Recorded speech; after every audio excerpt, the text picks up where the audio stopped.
Luc Frémiot, bonjour. Bonjour. Merci d'avoir accepté notre invitation.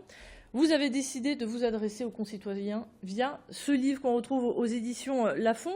Pourquoi avoir choisi de prendre la plume? Parce que je trouve que la justice ne communique pas. Les seules fois où on communique, en fait, c'est à l'occasion d'un fait divers, devant une batterie de micros.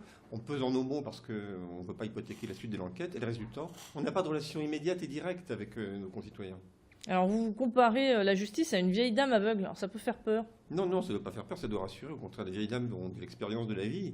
Et moi, ce que j'ai peur, c'est d'une justice flamboyante, d'une justice qui est une vertu, d'une justice qui serait tranchée au premier coup d'œil. Il y a un temps de réflexion. Il faut amener la justice à prendre conscience d'une affaire, à être capable de formaliser un jugement.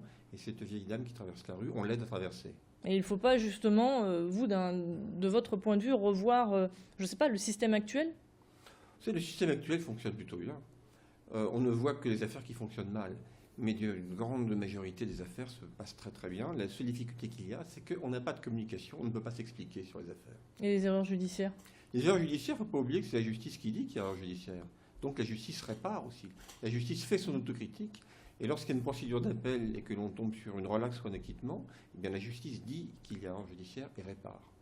Alors on retrouve aussi un thème qui vous est cher dans ce livre, c'est les violences conjugales. Vous avez créé La Surprise en 2012, en demandant, 2003. en 2003, en demandant l'acquittement d'Alexandra Lange, cette femme battue et violée pendant des années, qui avait tué son mari par légitime défense. Vous décrivez certaines histoires, ce sont des affaires qui vous ont beaucoup marqué? Oui, oui, tout à fait. C'est des affaires qui m'ont forcément marqué parce que lorsque vous êtes en relation immédiate avec des gens qui frôlent la mort dans ces conditions-là, on est forcément frappé. Puis vous savez ce qui me frappe le plus, c'est de me dire qu'encore aujourd'hui, en 2014, le lieu où une femme est le plus en danger, c'est son domicile. Alors des situations comme celle-là, je pense qu'on ne peut pas les tolérer, on ne peut pas les supporter, ce qui explique que ce combat, j'ai lancé en 2003 et effectivement ensuite Alexandra Lange en 2012. En 2012, oui. Aujourd'hui, il faut dire en fait à ces femmes de ne pas se laisser faire et de réagir au premier coup. Écoutez, plus ces femmes réagiront vite, plus on pourra intervenir. Lorsqu'on attend que les relations d'un couple se sédimentent dans la violence, eh bien c'est de plus en plus difficile ensuite d'avoir une relation avec un accusé pour essayer de le responsabiliser, de le faire quitter ce domicile conjugal et de le mettre aux mains de psychiatres et de psychologues qui vont le faire réfléchir sur son passage à l'acte. Il faut, dès les premiers coups, porter plainte.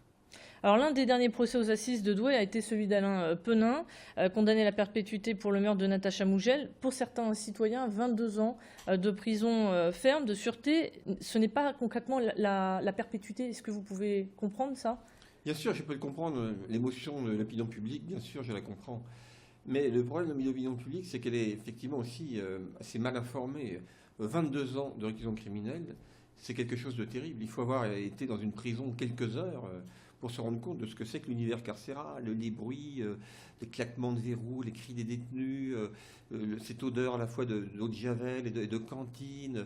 La nuit, on ne dort pas parce qu'il y a des détenus qui ont des cauchemars, qui font du bruit, qui crient.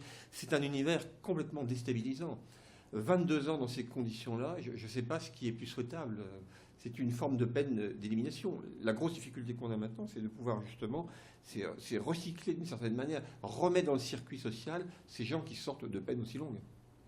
Un mot sur la liberté conditionnelle, puisque le débat a été relancé avec cette affaire.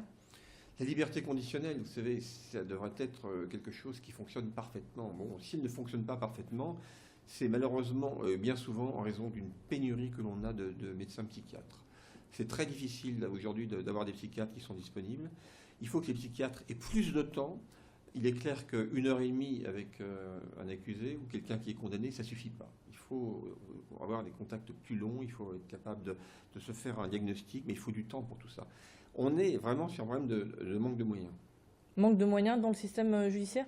Pas dans le système judiciaire général, mais il y a certains secteurs du secteur judiciaire, bien sûr, où l'on manque de moyens. Bon, alors quand les élus du Nord, il y en a 5 qui ont dit qu'il y avait un certain laxisme au niveau de ce système-là, non, vous en pensez quoi? Non, non, c'est pas du laxisme. Le laxisme, ce serait une prise de position qui consisterait effectivement à banaliser les choses. C'est pas ça.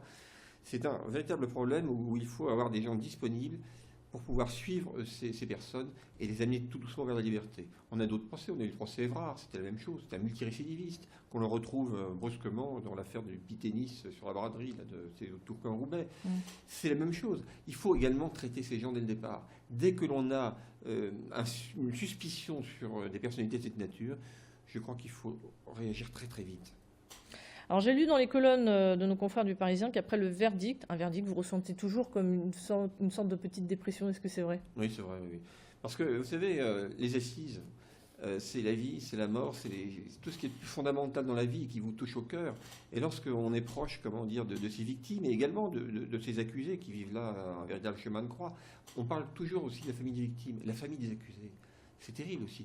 Quand vous avez cette relation dans ce vase clos qui est un psychodrame des assises, lorsque vous sortez et que le verdict est énoncé, bien évidemment qu'il se passe quelque chose. Vous savez, pour un avocat général qui est suivi, c'est jamais un triomphe. C'est toujours un constat d'échec. Alors ce livre, ce n'est pas le premier ni le dernier. Vous êtes actuellement dans un autre travail d'écriture. On ne va pas en dire plus. Simplement, est-ce que ça concernera encore la justice? D'une certaine façon, oui, oui. Ça sera beaucoup plus concret peut-être. On sera plus dans une relation de choses différentes. Toujours des explications aux concitoyens? Toujours un livre explicatif? Ça ne sera pas explicatif, je les plongerai au cœur du système. Alors avant de voir paraître ce nouveau livre, en tout cas, il y a celui-là à retrouver donc aux éditions Lafon, je vous laisse juste, confidence d'un magistrat qui voulait être libre. Merci beaucoup, Luc Rémieux, d'être venu jusqu'à nous. Fin de ce flash. On se retrouve dans un instant. À tout de suite.